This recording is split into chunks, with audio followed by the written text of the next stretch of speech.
How much do you know about K-food? How much handshake have you eaten? We invite you into the world of Korean food, of course, including the history and culture of it. We'll introduce trendy foods and famous restaurants on Dish of the Day with Chef Ryan Phillips.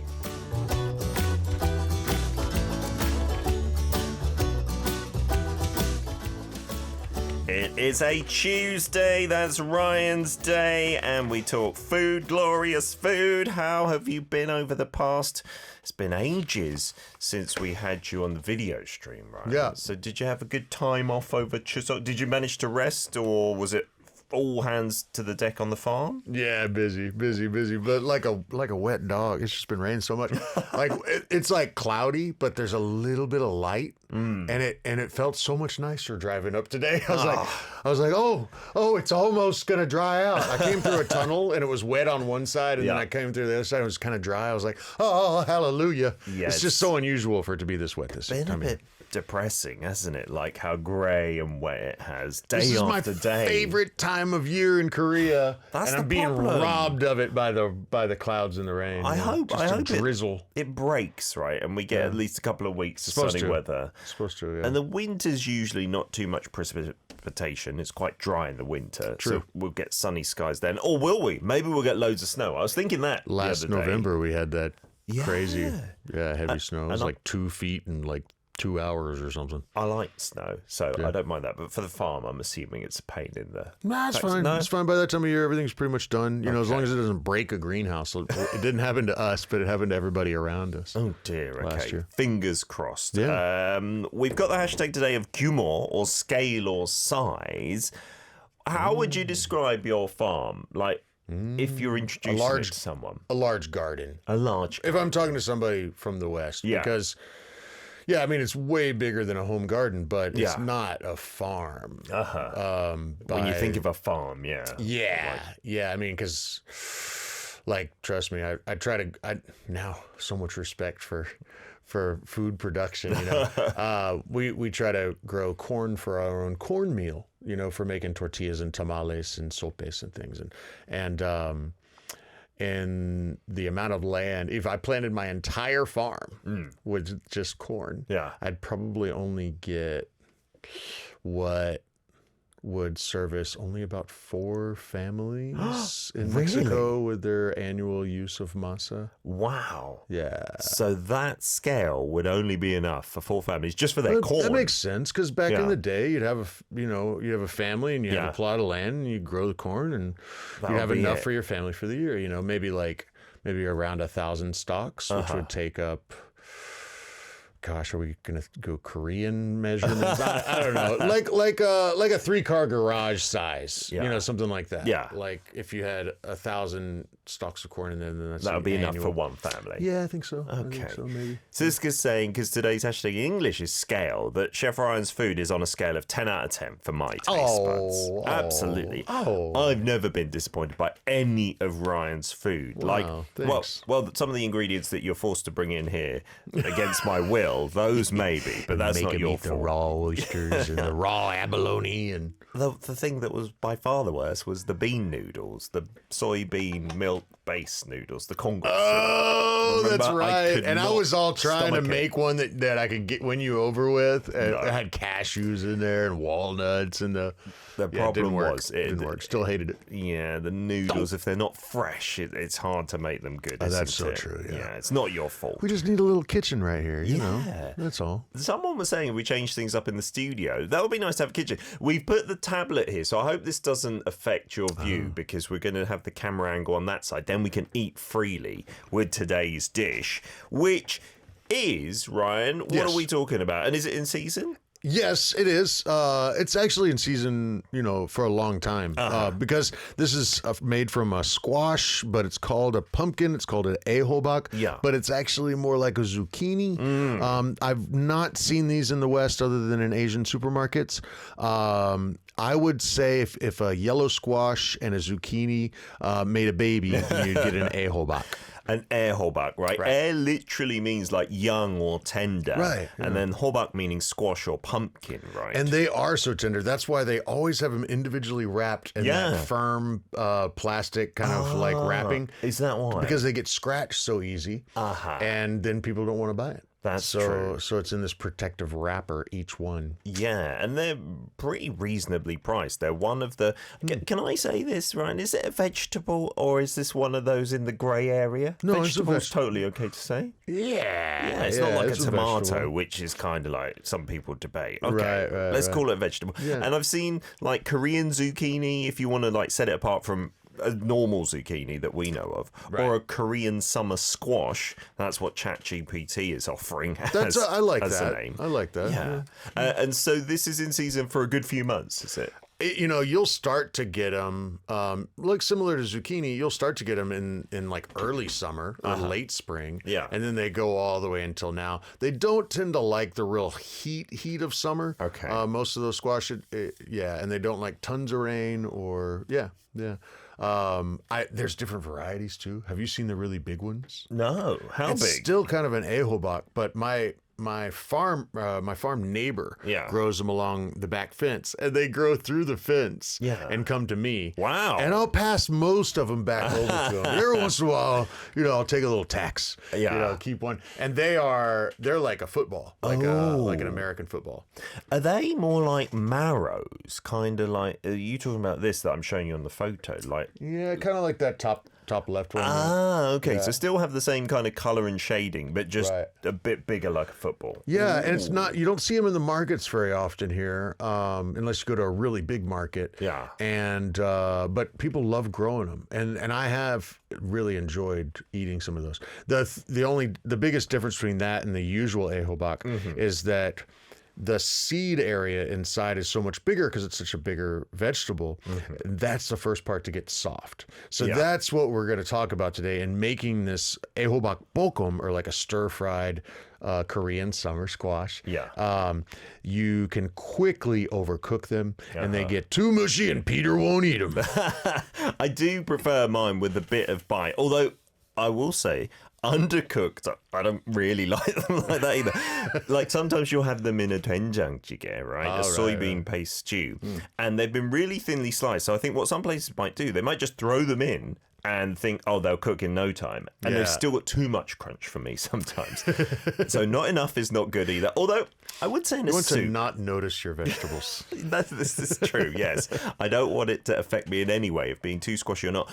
And I've just asked this question because Sherry was like, okay, we can call these gourds, I'm guessing, right? The family of gourds. To me, that sounds like something that's real dry, though. And Anyway. And then I asked, is a pumpkin a gourd? And it said okay on AI. And then the gourds are described as hard-shelled fruit of vine plants. Oh my goodness. Okay, so now we're going back into fruit territory. Because who cares? Yeah, exactly. It doesn't feel like a fruit. It's not something you're going to peel and eat after dinner like a pear or an apple or anything like that. Well, because it does get, I imagine it would get confusing because eventually you go down the line, you get to watermelon because it's not so different from these plants. They're all in the that way they same grow, kind of the family. look of the plant as it's growing.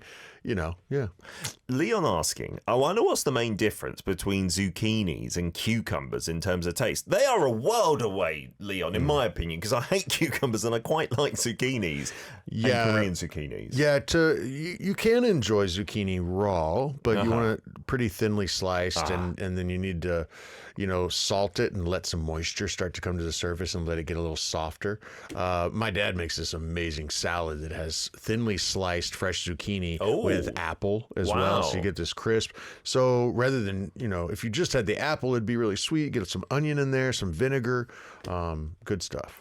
And Leon also asking, because it kind of looks like a cucumber, even in this photo, I guess this is one when it's been stir-fried. You could mistaken it for a cucumber, I guess, if you're not used to this. Is Peter okay with it? Yeah, this is one of my favourite like vegetable fruits. There's no quite rhyme or reason to what Peter likes and doesn't like. It's deeply rooted in nostalgia and post-traumatic stress. When I tried it, if I was forced this as a kid, I would have hated it. But I don't remember being forced this as a kid. And it's sweet, right? Like there's a natural sweetness and there's to a it. nuttiness to it, a butteriness to it. And so if you just chop this into tiny pieces and have it as like a fried rice, it's delicious as well. It's really good. And it does get this bright green color in the doenjang or in the bokkeum here. I brought 3 different kinds. I got into this yesterday, and one of them's made with zucchini, and the other 2 are made with the Aehobak. So we can see the difference. Because if you're going to make this in your area and you can't find Aehobak, you'll do it with zucchini. Zucchini's okay. We'll tell you how it might taste a little different. So this is another version again. Oh yeah, that's pretty, isn't it? This is another fried version, but it's not like deep fried in any way, right? Nope, it's just nope. put in sauces. Cooking oil, garlic and onions, and they garnish with some scallions there. There's some toasted sesame oil. It's really, really simple, guys. Well, you can make it vegan if you want, but traditionally here it's got some shrimp sauce or fish sauce in there. And that one Peter wouldn't like. No. It looks like it would have too much crunch for you. It does look buddy. very firm and thickly cut, doesn't it? Yeah. But it looks really healthy, doesn't it? It does. And that it'd be good for you. That wouldn't look out of place on a Western table, I feel, right? It looks like totally. at home there. But you mentioned the shrimp, and that's the way my mum always does it, is the salted shrimp in the kind of sauce that she's frying it Such in. a nice depth of flavor, rather than just putting on salt. That's been a thing in Korea for a very, very long time. Oh, nice. CT saying, I know it's a little off topic, but I logged in to say we grow our own Korean cucumbers, and they taste so much better than the Aussie ones. Because we have different cucumbers here. They look different to the British cucumbers as well. Yeah. They're not the usual pickling cucumbers. If you try to pickle them in the traditional way that we do in the West, they get way too soft. Okay. The Korean ones are great though. I've come over on the oi kimchi. Oh, you probably hate it, right? You brought it in one time. The first few times I had oi kimchi, I was like, I don't know about this one. But the Panchankage, the side dish store next to my kitchen, they do it well. They do it so well. I'm a big fan now. No, thank you. We'll get on to details of how to do this stir-fried Korean zucchini, we call it, or summer squash. After this from Lee Jun-young, 널 그리며 Missing You. We're back for part 2. Dish of the day, Chef Ryan talking about 애호박, literally like the young pumpkin. But if you leave it, this doesn't grow into like a Halloween pumpkin, right? It's like a slightly different species. The young radish. It also doesn't. It also does not get bigger. Yeah, they're just like compared in that way, right? They're different species. Matta asking, is it like a green eggplant in Chinese cuisine? I've never heard of a green eggplant. Don't think so, because they're very different plants. Oh, it kind of looks like it on the outside. It though, does. doesn't It does look like it, but that plant grows up with like a single stalk and then branches out in flowers, and then these are viney. Okay. And they just kind of sprawl, grow, climb. You'll often have them. If you look closely at some pathways in parks, they'll have like a covered walkway and then just be like growing and hanging down. Yeah, it looks really cool. Yeah, I like that. You got some messages? I do. Siska writes, for me, cucumber is more watery than zucchini anyway. Yes, I would have to agree, Siska. And Ben says, Hobak is great, but maybe not right after Chuseok holidays. Yeah, good point, Ben. He's saying that because we have so much John, so much fried stuff in Chuseok holidays. It's nice to have a little break from all those John this time of year. Did you have any, John? Absolutely. Oh, nice. No, my kitchen's next door to a panja. They gave me so much. Nice. I ate dongarangdang and the ones on the stick. What do you call it? Yeah. Sanjok is my favourite, and they've got to have the radish strips in there to give it the crunch. That's and then funny. The imitation crab sticks. and the radish sticks I just put to the side. No. I ate the other bit. Well, no, and the ham too. I don't eat the ham either. It is a lot of processed meat in one stick. Yeah, it really is. But I need the radish to cut through that at least. Right, You're not a big fan of that. It's too sweet and radish. I'm not trying to judge nobody, and I know it tastes great. I just personally, I usually don't eat a lot of processed stuff. Yes. Yeah, despite being radish, I'm sure it's maybe not the healthiest thing to sugar. At least it's got turmeric in there. That's why it's yellow. We got Matt saying, are they also called bottle gourds? I've never heard that name for it, but and they don't really look like bottles. They're more, if we had one in the studio, it's just a long kind of cylindrical shape, maybe.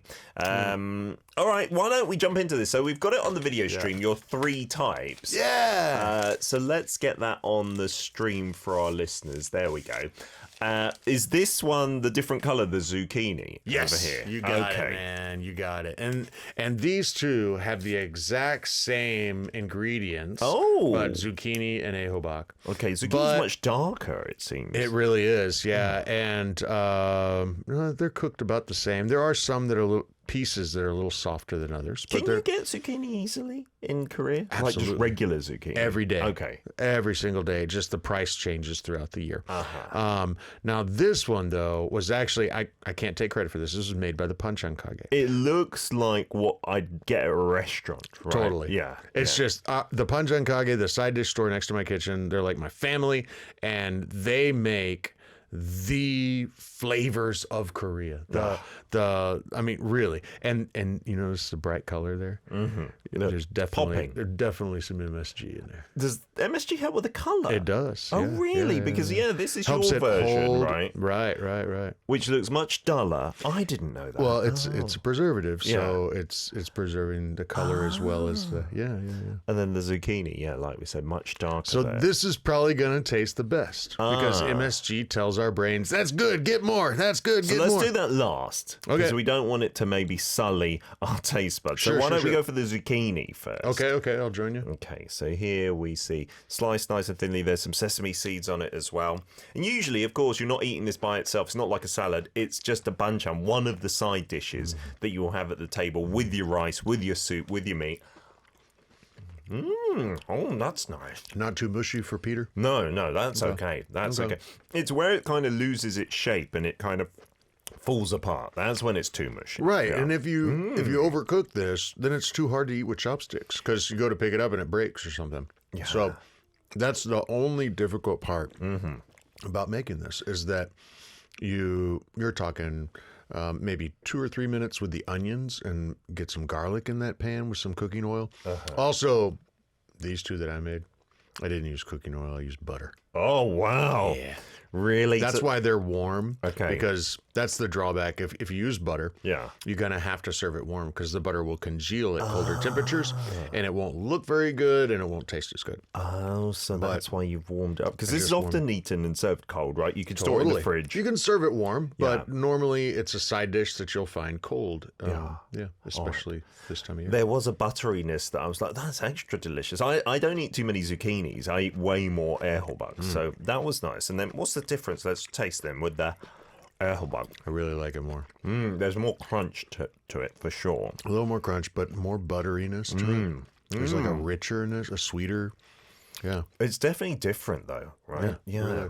I don't know which one I prefer actually. I don't eat too many zucchini, so that zucchini has really thrown me. I like it. I think I might prefer the zucchini, but the Aehobak, there's some crunch in there.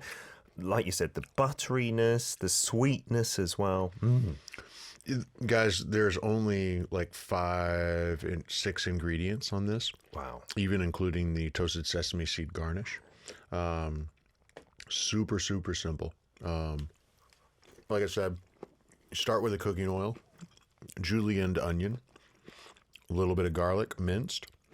Saute that, let that garlic, get flavor, get into the oil with the onion. When the onions are almost translucent, not quite all the way cooked to soft or see-through, then you can throw in your Aehobak. You want to cut your Aehobak or your zucchini between like 1/8 and 1/4 of an inch, maybe closer to 1/4 of an inch thick. And stir fry that. Once you got the Aehobak in there, watch out because it'll cook really fast. You're probably talking maybe 3 minutes tops, but you can go ahead and add, salt if you don't have seujot or shrimp paste, fermented shrimp sauce. Oh, or a fish sauce is great too. And that's when a lot of folks would add a little dashida, a little flavoring. What we have here in Korea is called dashida, and there's different kinds of dashida. There's the seafood dashida, the beef dashida, and it's a powder, and you can put it with some water, and then I don't tend to do that myself, but and that just adds the last artificial depth of flavor to it, right? And it preserves it as well. I'm not really against MSG, to be honest, because what chefs do is we concentrate MSG by naturally making stock. Yeah. Yeah. It's just a shortcut. So this is the banchan kage. I'm Okay, curious here we go. as to how this it's tastes. gonna be. This is you're gonna love it. the restaurant right flavor that you would get, I guess. The classic. Wow. Well, because it's cold as well, it kind of hits you more. Like, because that's warm, it kind of just goes in your mouth. It's lovely. And with the onion as well, it's nice. And yeah, of course, there's MSG in it, but it's not like hitting you and you're like, wow, that's so overstimulating or anything like that. True. Not at all. So true. And the color. Not like the ramen. I love the color. Yeah, the ramen's another level. Oh, this is delicious. I got to say, this is my favorite because I like it cold with the warm rice as well. That is really nice. And you got carrots, you got the onions and everything. Wow, they really got the texture perfect. Yeah. Right, because usually it's a bit more mushy. Yeah. Yeah. And that's really good because around the rind is where it retains most of its crunch I wonder as if well. they steamed it separate. And then just like put it in the sauce, perhaps. Yeah, steamed it to get it because it's so evenly cooked. Yeah, that is the whole thing. really delicious, really good. I think I had my pan overcrowded. I'm tossing it, so it's not cooking. Those onions in yours, though, they're not just regular onions, are I they? did. I used red onions. That's what I had in the kitchen yesterday. So that's why the colour's like that as well. And it tastes really delicious. CT says, my missus recently made watermelon rind kimchi. Tastes great. So many health benefits. This is one thing that I've never seen kimchi made with. Like, we make it with so many things in Korea, right? I've heard there's more than 200 types, but I've never seen Aehobak kimchi. No, you think there's a reason? Would it like I think it fall would probably apart? fall apart. Yeah, that's maybe why. Yeah. But even we have the cucumber kimchi. Yeah, but that You can't doesn't keep that fall for apart. very long. Uh-huh. It's got maybe a 1 or 2 week tops Sure. shelf life. I wonder, yeah, if you did the Korean summer squashes, these Aehobaks, like that, raw, cut them in like half and then in quarters, but not going all the way through, would that not work? Because when they're raw, they're nice and firm. But like you said, maybe it wouldn't last very long at all. Let's Google that. We will find out. We'll be back in part 3. Let us know if you've got anything similar to this. Ask us any questions as well. And we'll be back after one stein, Taopenny 2, a little snail 2. Oh, we've got this photo, which Ryan was describing there. Not cooked but salted. So this is really thinly sliced. Yeah. So you could run that through a mandolin and get that Aehobak super thin and then salt it and let it sit for a little bit. And then add in some other ingredients like your toasted sesame oil, maybe some fish sauce.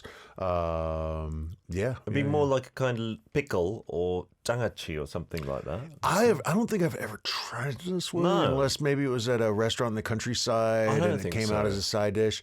I think that would be really lovely. It looks like cucumber, and I've seen and tried the cucumber one accidentally and not liked it at all because it's cucumber and I'm not a fan. But it looks nice, just like a salad. Come to think of it, I've had one too that was dehydrated or partially dehydrated. Yes. And Those then are more common. reconstituted and stir fried with those ingredients. And you get a different kind of crunch. Very different. Kind of like the mumalengi, Yes. the dried radish. Yeah, which is reconstituted as Do you well. like mumalengi's I texture? do. You do? Because Okay, of it with like possum, like the pork belly, then it's perfect, right?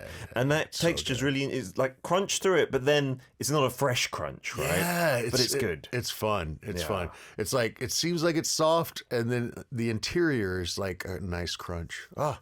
Delicious. Making me hungry, man. Leon says, we can use this for John, right? Yeah, the most common way is to just cut it into not halves like this, but a complete circular disc, and then dip it in the flour and egg, and that's it. That's it. But my mum... Often not even flour, just the egg. And then just fry it And like then that. shallow fry or pan fry, And again, with that, it's important. I don't think you can too easily overcook those. Like I've not had too many mushy ones of those, but undercooked ones I've had, and that's not good. Yeah, there's too much crunch in that. But my mum, and I don't think it's just her, but I've not seen it in too many other places, she will do minced pork on the other side of one. They do that at the panjangage too. And that's good. Like if you want to add meat to it.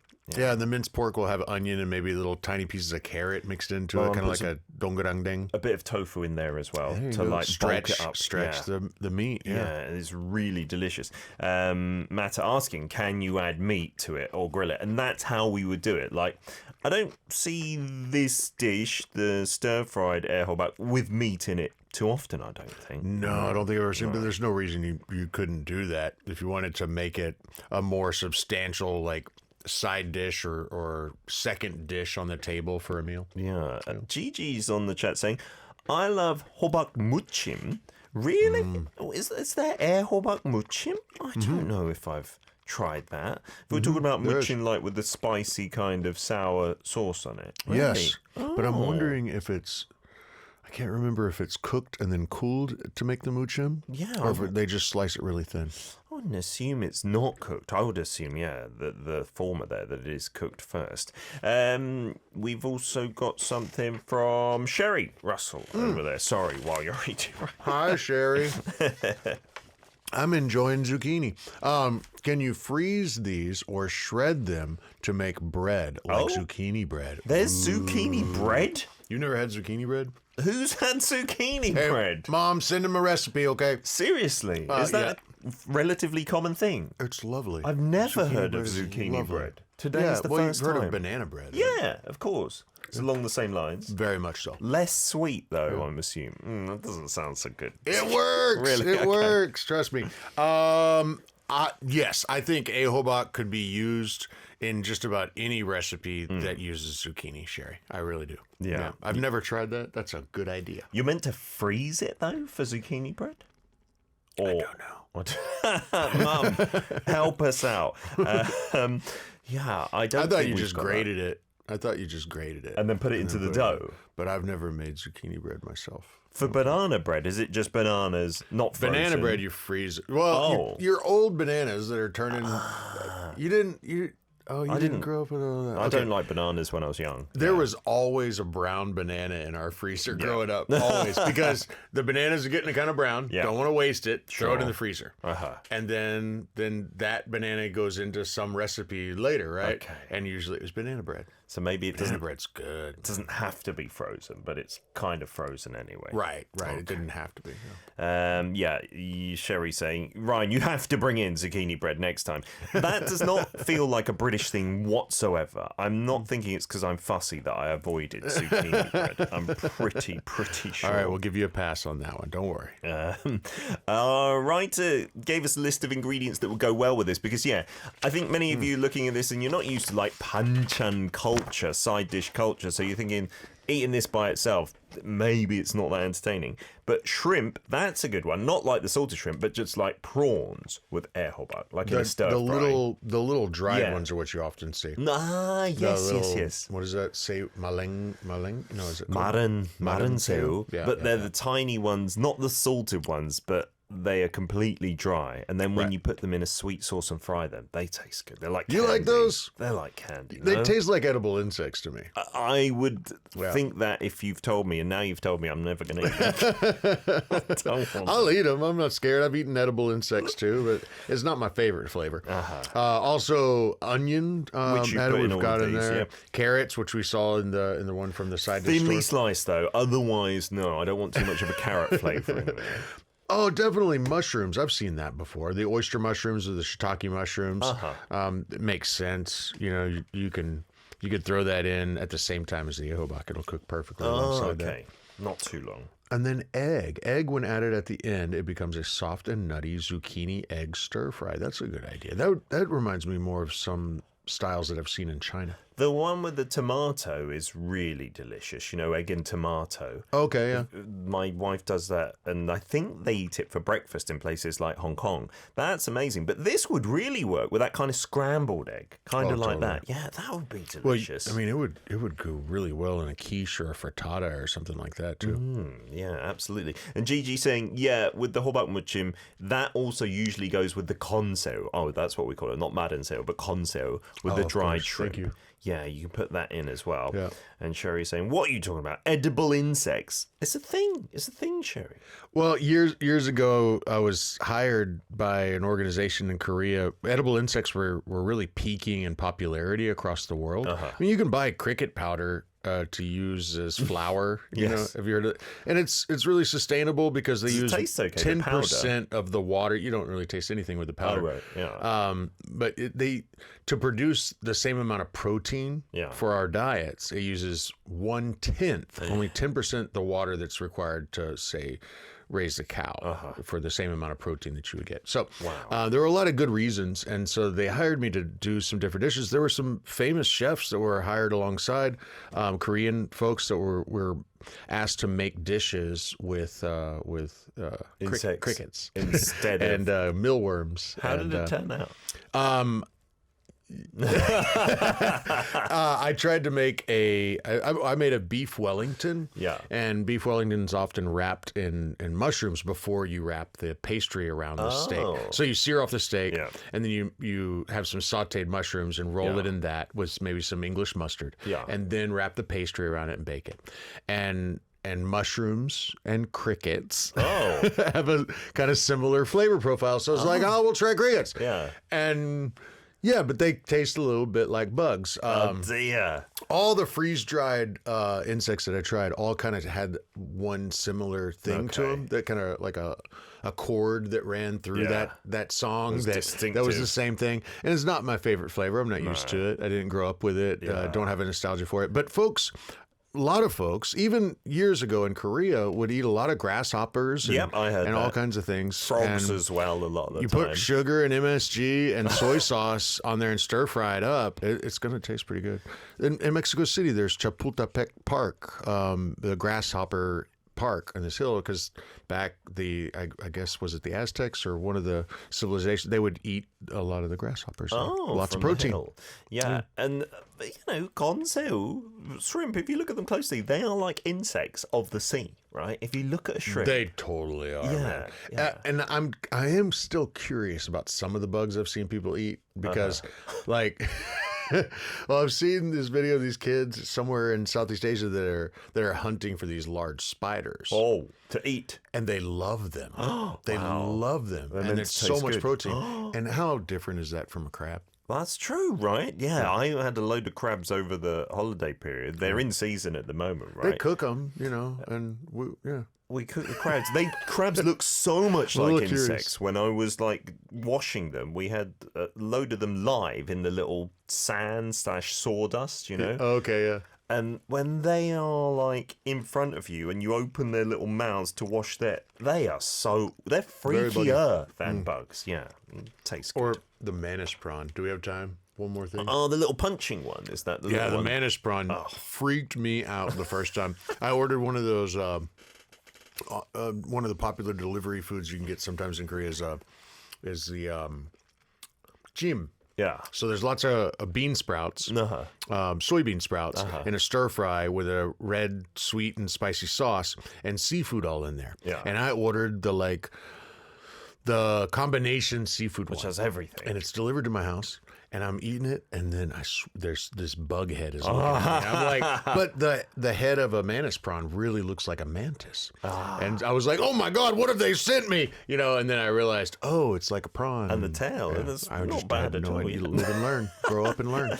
Lovely. Travel and learn. Try the Aehobak, much less scary than some of the other things that we're talking about today. We will be back with you here next week, Chef Ryan. I hope the rains do abate for your weekend events. Thanks, man. Good to see you, Peter. Have a good one, buddy. Lovely stuff. Baby.